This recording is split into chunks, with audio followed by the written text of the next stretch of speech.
বৃহস্পতি প্রতিদিনের মতো আজকে একটা রেসিপি নিয়ে আপনাদের সামনে হাজির হলাম। রেসিপিটা কি চলেন রান্না করে চলে যাই, পুরো ভিডিওটা দেখেন শুরু থেকে শেষ পর্যন্ত। তাহলে চলেন রান্না করে চলে যাই, ভিডিওটা শুরু করি কি রেসিপি বানাই। সকালে সকালে একটা খালি টলার আইতেছে, বালি আনতে যাইব। ওই দেখেন নদীর পাড়টা অনেক সুন্দর, শুকায় একদম কক্সবাজারের মতো হয়ে গেছে। দেন অনেক ঝিনুক নদীর পাড় দিয়ে। মাছগুলা ভাইজা নেব, কড়াইতে তেল দিয়ে দেবো।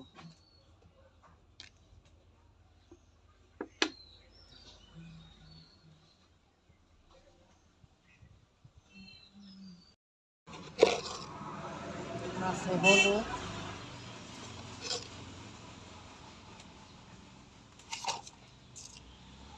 লবণ মাখিয়ে নেব।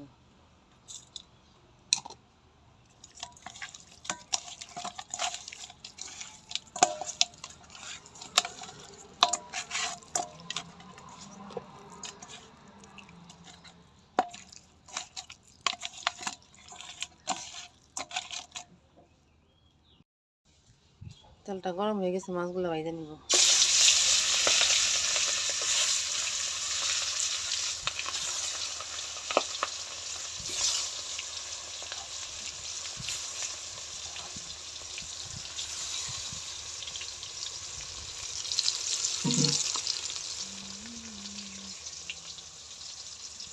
বকলগুলো বাইরে নিব, বকল বাজবো, তার সাথে আছে চিনি। এগুলো এখন ছিঁড়া নিবে যে গাছের থেকে। এই যে বকলগুলো কত সুন্দর ফুটছে। ফিট ভাজা হয়ে গেছে, উল্টাই দেবো।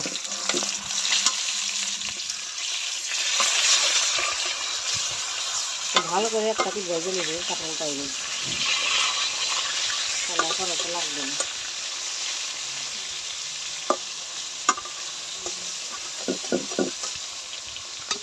মানে একটা পিঠ কতটা সুন্দর ভাজা হয়ে গেছে। গাছের থেকে এক বাটি বকল বাইরে নিলাম, আরো গাছ ভরা ফুল আছে। এই যে আরো আছে, এরই হয়ে যাবে আমার, আজকে আর লাগবে না। কত সুন্দর বকল। সুন্দর মাছটা আমি আগে কাইটা ভালো করে দিয়ে নিচ্ছি, ভিডিও বড় হয়ে যায়, এর জন্য আপনাকে মাছটা কাটা আমি দেখাই নেই। এটা হলো মহাশৈলী মাছ। মহাশৈলী মাছের চালো বাগুন দিয়ে পাতলা একটা ঝোল করবো, জাল জাল করে। সেটা পুরা ভিডিওটা শুরু থেকে শেষ পর্যন্ত দেখেন। মাছটা ভালো করে ভেজে নিব। সকালবেলা আজকে বন্ধুরা অনেক শীত, আজকে কুয়াশা, আজকে রোদে উঠে নাই। কুয়াশা আজকে অনেক বড়া দেখেন, ওই যদি দেখা যায় ওই কুয়াশা অন্ধকার হয়ে গেছে।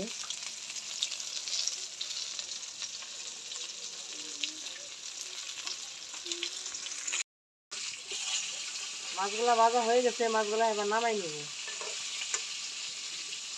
মাছগুলা ভালো করে ভেজে নিচ্ছি, এবার নামাই নিব। আচ্ছা,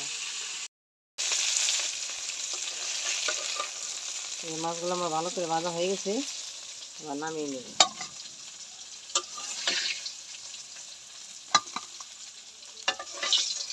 মহাশৈলী মাছটা খাইতে অনেক ভালো, এটা প্রায় রুই মাছের মতোই খাইতে, কিন্তু মাছটা খাইতে অনেক স্বাদ।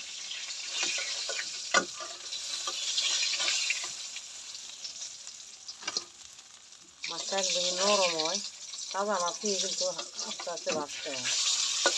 মাছটা অনেক ভালো।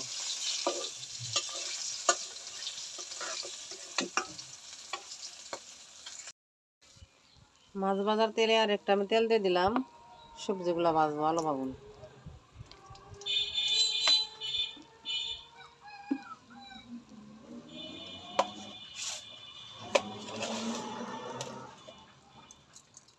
সোমবারে কয়টা জিরা দিয়ে দিলাম, কেটে রাখা আলু বাগুন ভালো করে ধুয়ে নিচ্ছি, এগুলো দিয়ে দিলাম। একটু ভালো করে ভাজা ভাজা করে নিব।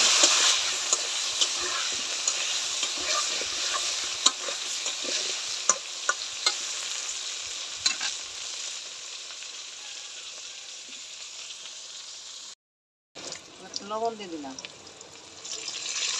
এবার দিয়ে শুকনো মরিচের গুঁড়া 1 চামচ দিয়ে দিলাম। শুকনো মশলাটা তেলে দিলে কি হয়, তরকারিটা খাইতে অনেক ভালো হয়। ধনিয়ার গুঁড়া 1 চামচ,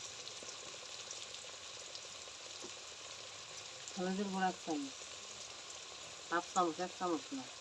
এখন আমি ডাইরেক্ট এই যে তেলের মধ্যে মশলাটা ভেজে নিব।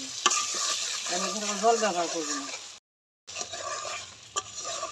মশলাটা আমি জল দিয়ে বলে দিলাম না, ডাইরেক্ট আমি তেলে দিয়ে দিলাম। মশলাটা ভালো করে ভাজা হয়ে গেছে।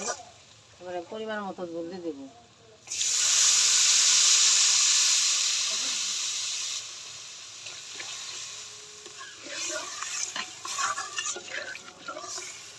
ঝাল ঝাল ঝোল হবে তো, এই জন্য আমি একটু মরিচটা একটু বেশি দিয়ে দিচ্ছি, মরিচের গুঁড়াটা।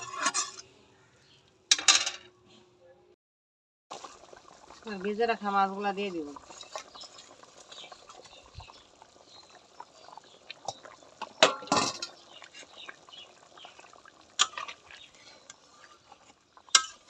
তরকারিটা জাল জাল সেই হবে খাইতে।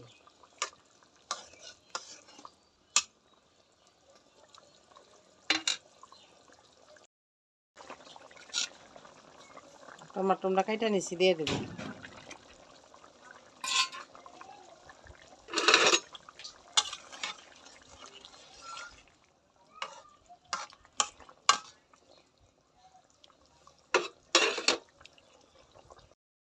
বক ফুলের আর এই সিমড়া কয়টা গুঁড়া বানাবো। এই গুঁড়ির ভিতরে আমি দিয়ে দেবো একটু হলুদ, গোলাটা গোলাই নিব। আর একটু দিয়ে দেবো পরিমাণ মতো লবণ। তরকারিতে ধনিয়া পাতা দিব বন্ধুরা। আমি ধনিয়া পাতা উঠাই নিয়ে আসি গাছ থেকে। এই যে বাড়িতে বুনছি, এই যে এখান থেকে ধনিয়া পাতা উঠাই নিব এখন। আর দেখেন কুয়াশা অন্ধকার চারদি, আজকে কোনো রোদ নাই। কালকা ফুলগুলা রাখছিলাম, কতটা সুন্দর ফুলগুলা। চারাগুলা লাগাই নেই, টপের ভিতরে লাগাবো চারাগুলা। কতটা সুন্দর দেখ, একটু পরে চারাগুলা লাগাই দিব। পাতা উঠাই নিব বাড়ির থেকে। নামাই এখন যাব না, নামাই অনেক আছে, খেতে অনেক বুনছি। কয়টা বাড়ির থেকে উঠাই নিব।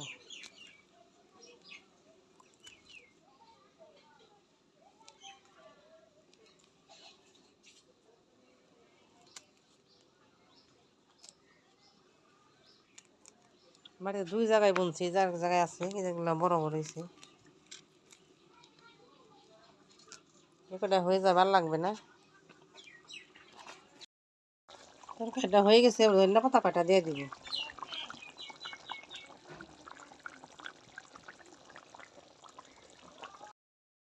জিরাটা ফাঁকি করে নিচ্ছি, ভাজা জিরা এবার দিয়ে দিব।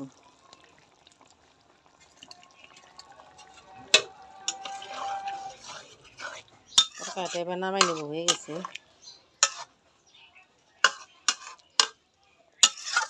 কতটা সুন্দর হয়েছে তরকারিটা, দেখেন ঝাল ঝাল লাল টকটকা হয়েছে। একটু ঝাল ঝালি লাগবে, খাইতেও ভালো লাগবে। দেখেন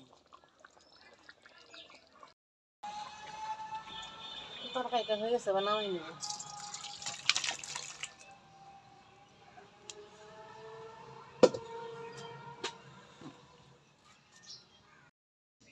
হয়ে গেল আমার কতটা সুন্দর মহাশরের ঝাল ঝাল পাতলা ঝোল। দেখেন এবার আপনারা বাড়িতে রান্না করে খাইন, দেখবেন কতটা ভালো লাগে খাইতে। ঝাল করে রান্না করলে মাছটা খাইতে অনেক ভালো লাগে। কিন্তু বক ফুলগুলো আমি এবার পাইসা নেব পরিষ্কার করে। এই যে বকলের ভিতরে যে এটা থাকে, এটা ফালাই দিতে হইব। এই যে এটা ফালাই দেব। বক ফুল তো ফুটে গেছে, তার জন্য এরকম দেখা যাইতেছে। যে চাপাই চাপাই দিলাম, ভালো করে ভাজ করে দিলাম। এই যে যেভাবে করে এটা থাকবে, এটা থাকলে ভালো হয় বাঁচতে। সবগুলো ফুল তো ফুটে যেতেছে, ভিতরে এটা নাই, যে ভিতরে ভিতরে ডান্ডিটা ফালাই দেবে। এই যে এটা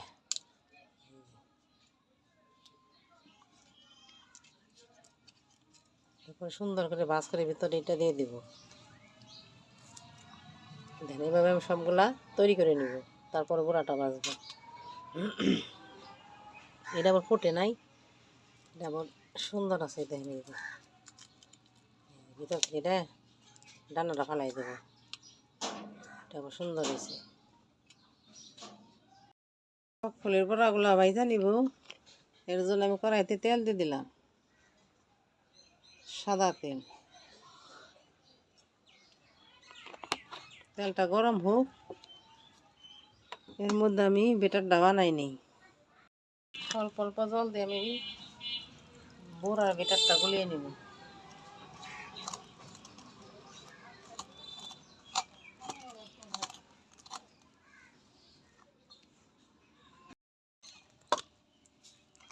এরকম পাতলা করে বেটারটা গুলাই নিছি। এই যে এবার আমি বড়াগুলা তেলের উপর দিয়ে দেবো। হয়ে গেছে আমার বড়া।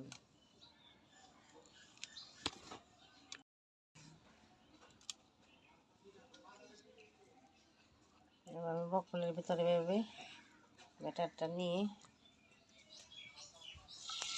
তেলে দিয়ে দেব।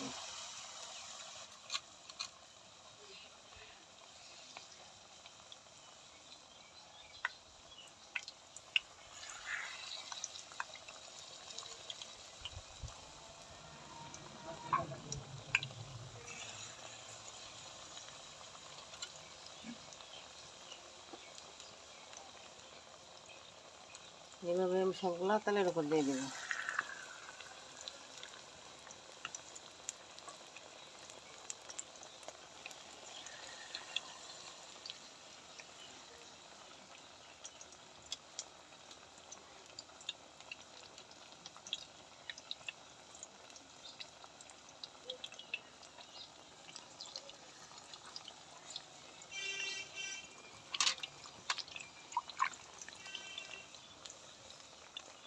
এবার বড়াগুলো উল্টাই দেবো।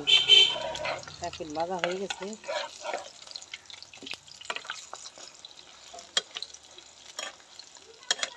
লাল লাল করে আমি বড়াগুলো ভেজে নেব।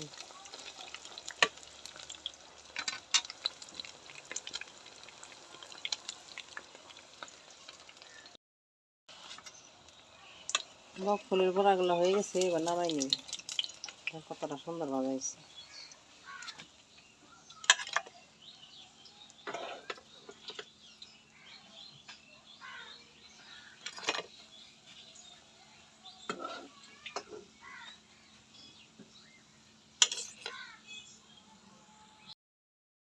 এক খোলা বড়া নামাইছি, আর এক খোলা বড়া আমার এই যে ছড়াই দিছি।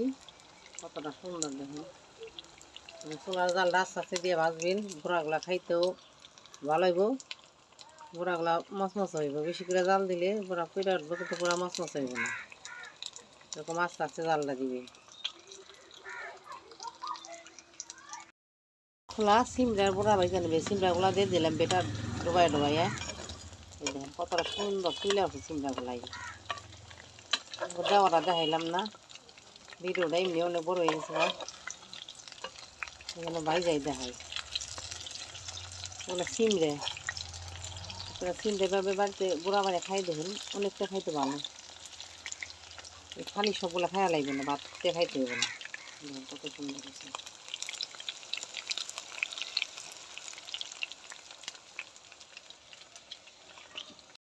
দেখি সিমড়া ফুলে দেখছি, সিমড়ার কালারটা কত সুন্দর।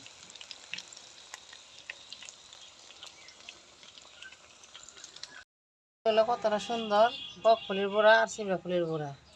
রেসিপিটা ভালো লাগে লাইক শেয়ার কমেন্ট করে না, যেসব বন্ধুরা ইউটিউবে এখন নতুন চ্যানেলটা সাবস্ক্রাইব করে দিও। হ্যাঁ।